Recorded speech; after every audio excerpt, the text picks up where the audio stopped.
How did men find the technology 2,500 years ago to melt rock and turn their hilltop fortresses into impregnable glass?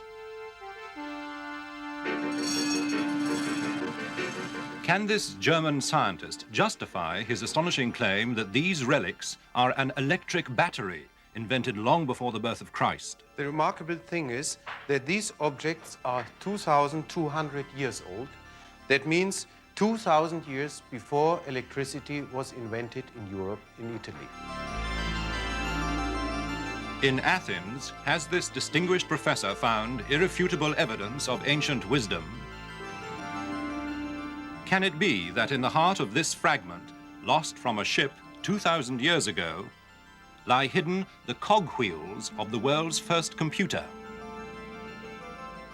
Mysteries from the files of Arthur C. Clarke, author of 2001 and inventor of the communication satellite. Now in retreat in Sri Lanka, after a lifetime of science, space, and writing, he ponders the riddles of this and other worlds. A lot of rubbish has been written about mysterious knowledge possessed by the ancients. They didn't need any help from visitors from outer space to do this sort of thing. Part of a vast irrigation system built in 700 AD, still in full working order with a little assistance from modern engineers. But there's nothing mysterious about it. We know exactly when it was done, 13 centuries ago. We even know the names of the builders. On the other hand, there are some relics from the past which are truly mysterious because they challenge our ideas about the level of technology that existed at the time. There are also some things from the past which, though they may not challenge any of our existing concepts, are still puzzling and enigmatic.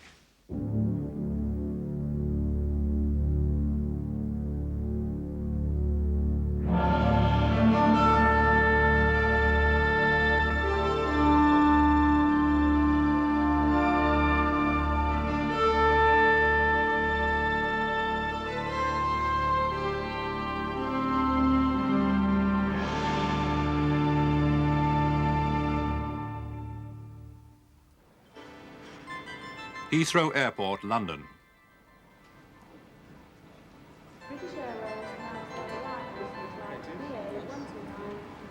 Miss Anna Mitchell-Hedges, newly arrived from Toronto, Canada. With her in her green bag, she has brought one of the greatest jewels in the world, a headache for the security men and $500,000 worth of mystery.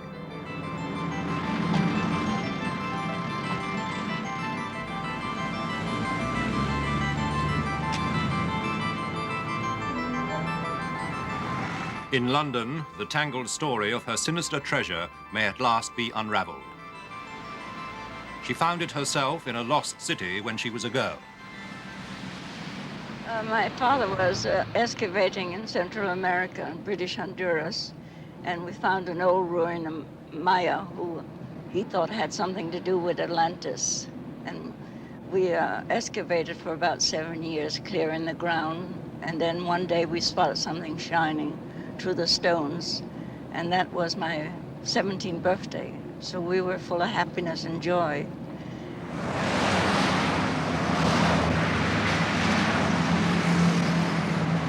I'm bringing it to London because I want the British Museum to have a test at it and to find out more of its history if we can.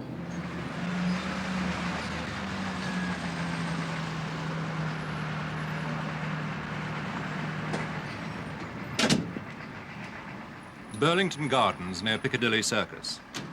Few of the works of art brought here for analysis at the Museum of Mankind present a challenge as great and as frustrating to the experts as the one Anna Mitchell-Hedges unveils in the laboratories in the depths of the building.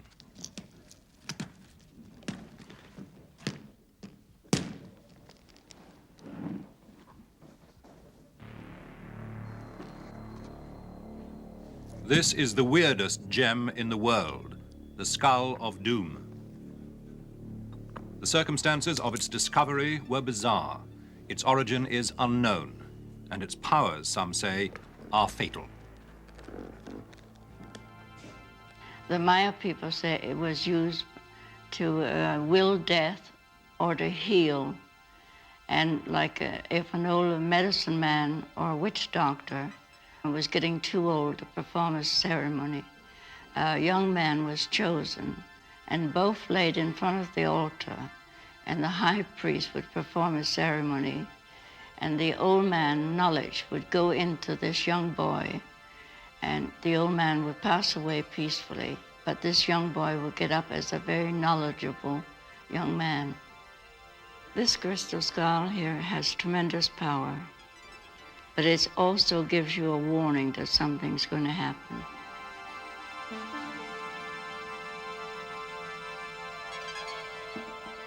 To Anna's father, the crystal skull was the strangest trophy in a lifetime of adventure. Mike Mitchell Hedges, explorer and celebrity of the 20s, was a man who'd take on a crocodile before breakfast and before donning his trousers. Primitive tribes offered him their choicest brides and hailed him as a god. And using only a rod and line, he reeled in some of the great and monstrous creatures of the oceans. In 1924, in British Honduras, he found his buried city, Lubantun. Mitchell Hedges believed it was part of the lost Atlantis. With the local people, the Maya, he cleared the jungle from Lubantun's pyramids and platforms. On the last of these expeditions, he brought Anna, his adopted daughter, to the city. It was on her 17th birthday that they first glimpsed the crystal skull amidst the fallen stones. For days we kept seeing something shining through the stones where the sun was giving, and of course we were anxious to get to that one spot. I went to pick it up because I had smaller hands than the other people did, and I picked it up and showed it to my father, and he just couldn't believe that we found this beautiful crystal skull. As you see, it's got all the little lumps that you have on your own head. And if you look deep down in the eyes, you'll see sockets down in the eyes. And the jaw moves like a human jaw. Almost from the day of its discovery, this, the largest worked gemstone in the world, has been a mystery. Thomas Gann, who was there, and Lady Richmond Brown stayed silent. Mitchell Hedges simply said, "It is the embodiment of all evil." But the question remains, was it really an ancient symbol of death that took generations to fashion, or could it have been modern? The only hint lies in an uncannily similar but less intricate skull in the care of the Museum of Mankind in London. It was bought from Tiffany's, the New York jewelers, in 1898, property, it was said, of a Mexican soldier of fortune. Rock crystal is impossible to date, but the Tiffany skull does bear a faint trace, which could betray the moment when a modern cutting tool accidentally slipped.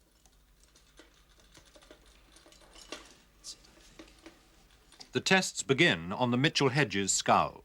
It is weighed in water and in air. The result, it's genuinely pure quartz rock crystal.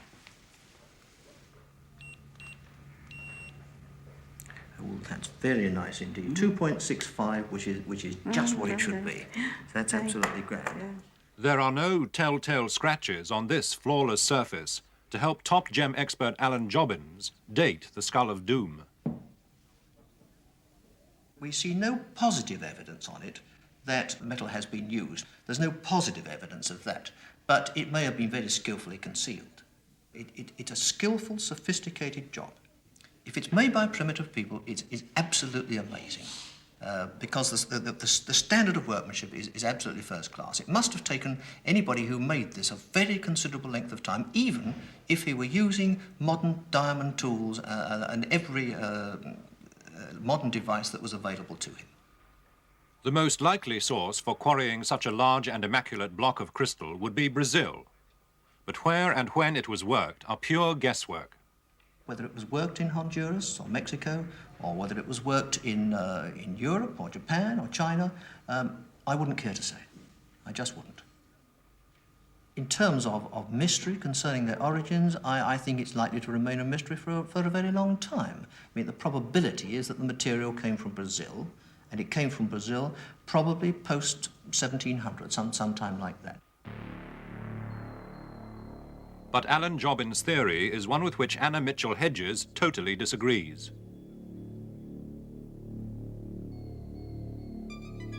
The skull was made long before that, about 3,600 years ago.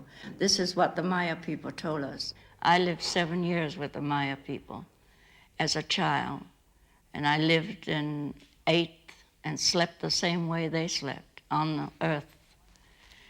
And once you live with people who are so down to nature, you got to believe them.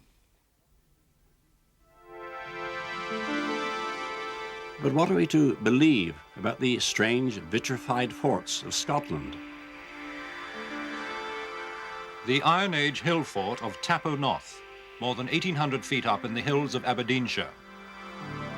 Ian Ralston is one of countless archaeologists who have climbed to this cold summit, seeking to explain why the fort's high walls are built not of loose stones, but strangely of melted rock.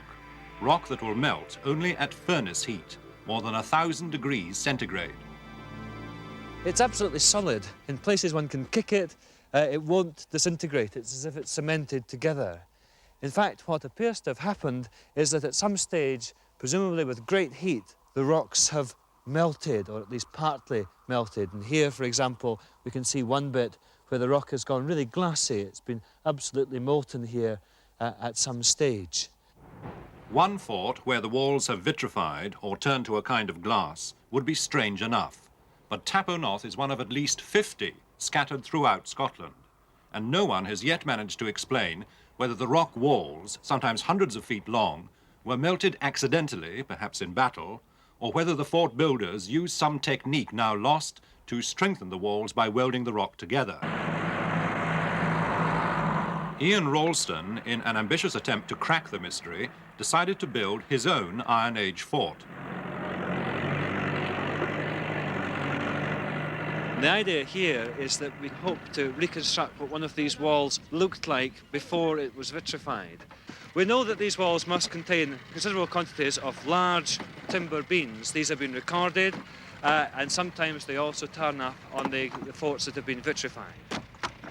Professional dry stone wallers toiled for days to build the wall of rocks laced with timber. For the wall itself to catch fire, tons of loose timber must have been stacked against the face.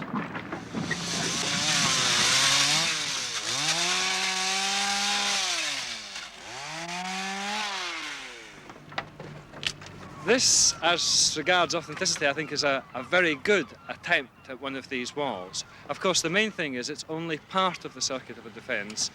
We've only built something like 6 or 8 metres in length. So it's a part model, but that part, I think, is fairly accurate. Lovely.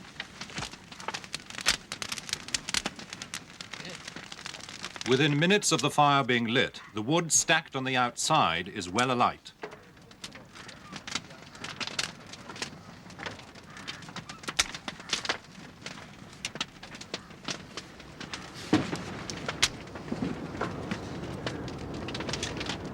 Within an hour, the framework of wooden beams has caught fire, carrying the flames to the heart of the wall. It is here in the center that enough heat may build up to melt the stones. Outside, they are already beginning to crack.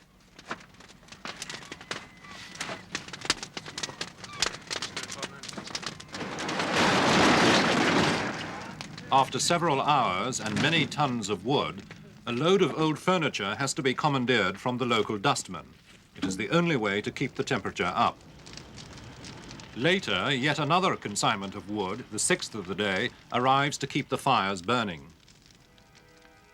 As night falls over Aberdeen, weary helpers begin to realize the true extent of the mystery of the vitrified forts.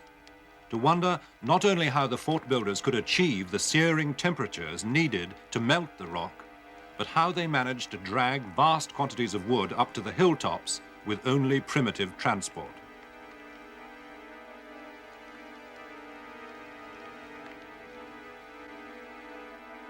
The morning after, and deep inside the wall, the fort is still burning.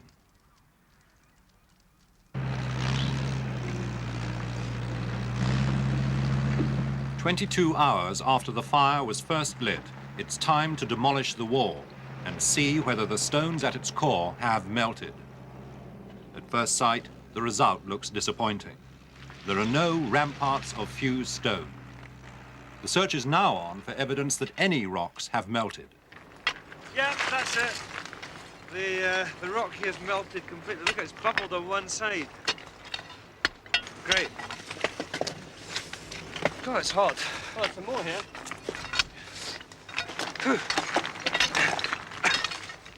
We've been able to show that at least a very small quantity, in the case of this wall, of the rock has indeed melted and then re-solidified. Some of the samples are here, little pieces of rock. We've no great chunks of vitrified material, but here, for example, one with a bit of granite where a lot of material is soldered onto it in this position. And this other one is one which has gone really glassy on the surface, the real vitrified effects. And you see perhaps when we move it round in the light that it catches it on this face. But the mystery of Tapo Noth and the other vitrified forts of Scotland has survived the experiments of the modern archaeologists. For all their expertise and the tons of wood they burnt, the 20th century fort builders produced only a handful of melted rock and no real answers. Beyond the conviction that the walls of this great castle must have been fused together as a deliberate act by people who dragged forests to mountaintops like this, there is nothing to explain why they set the hills alight 2,500 years ago. This experiment suggests it would have taken half the trees in Scotland to vitrify all the forts. So we only deepen the mystery. Such things as the crystal skull and vitrified forts are intriguing and puzzling, but they don't shake our preconceived ideas about history. Yet there are other artifacts which do just that, if they are what they seem to be. This man, Dr. Arne Eggebrecht, director of a West German museum, has no doubt at all that there is at least one astonishing example of ancient technology which is 2,000 years ahead of its time. He found it in an exhibition of treasures from ancient Iraq, a pottery jar, a copper cylinder, and an iron rod discovered in Baghdad. He believes they are components of an electric battery, made 2,000 years before batteries were invented in the West. I decided to check it, and for that purpose, we got made a replica. Here you see the replica, the Baghdad Battery. You see here a ceramic pot. You see a copper cylinder, and you see the iron rod here. All replicas. Now I have here a voltmeter.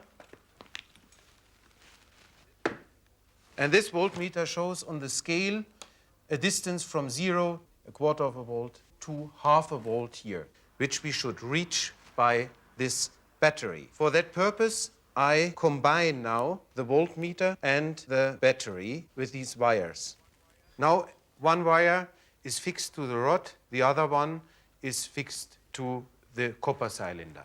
To get it to work, we need only some acid. And for that purpose, a bunch of grapes should help us and should do it. Here I have the grapes and here a glass. And in this, I'm putting now some of the grapes. And with a wooden stick, I am pressing the juice out of it.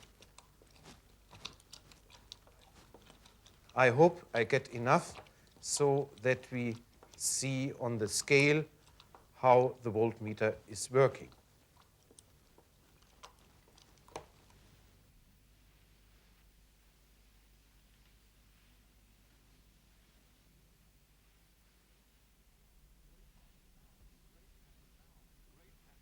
The grape acid battery delivers almost half a volt.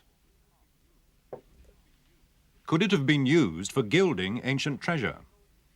To show you that this can be done with this battery, I prepared an experiment.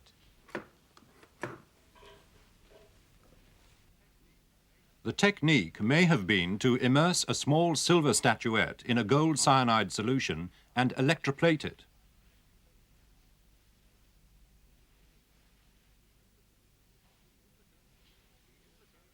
The implications for museum directors are chilling.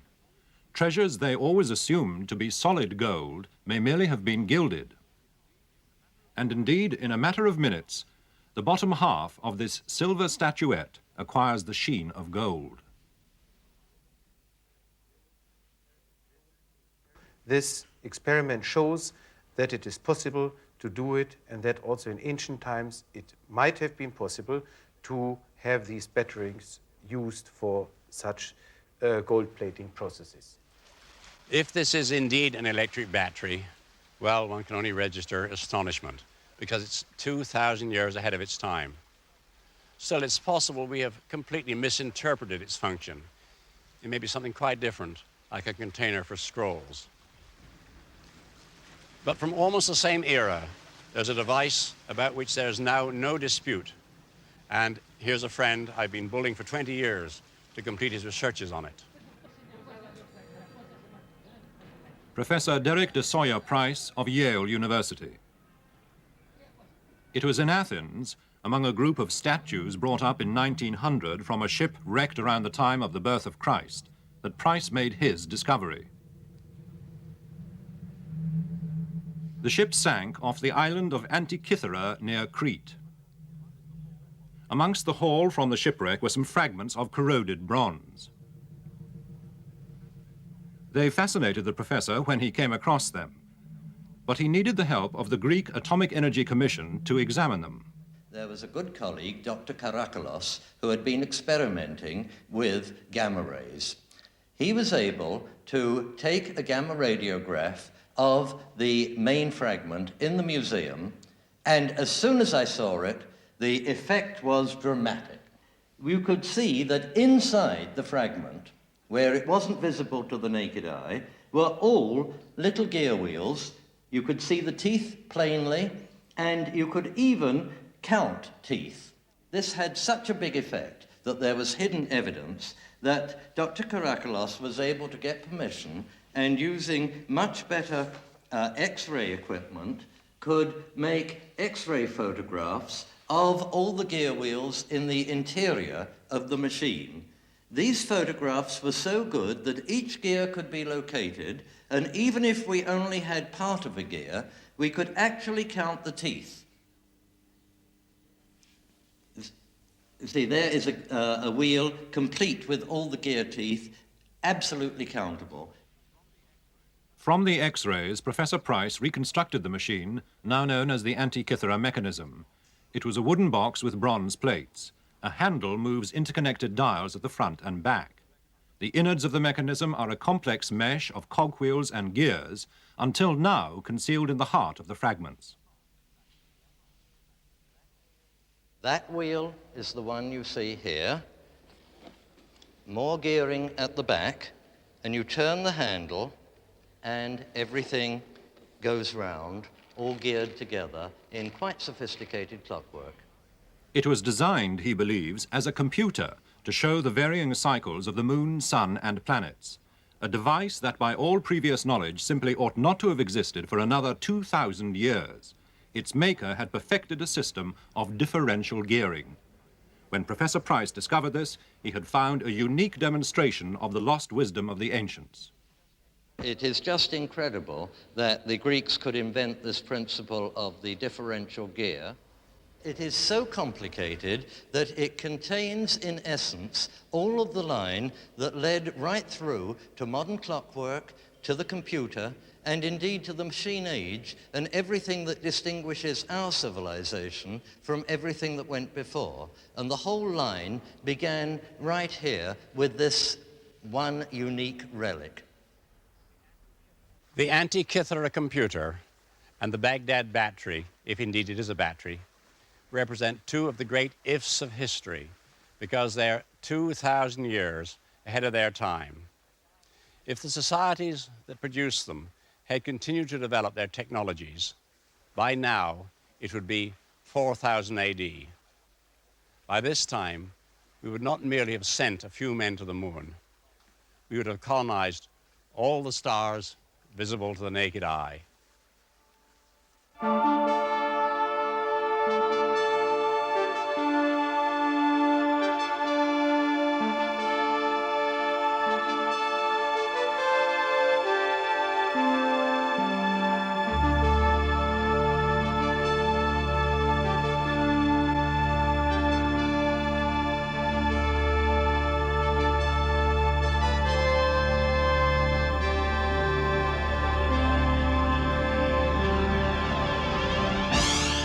Next week, the search for the world's missing ape men.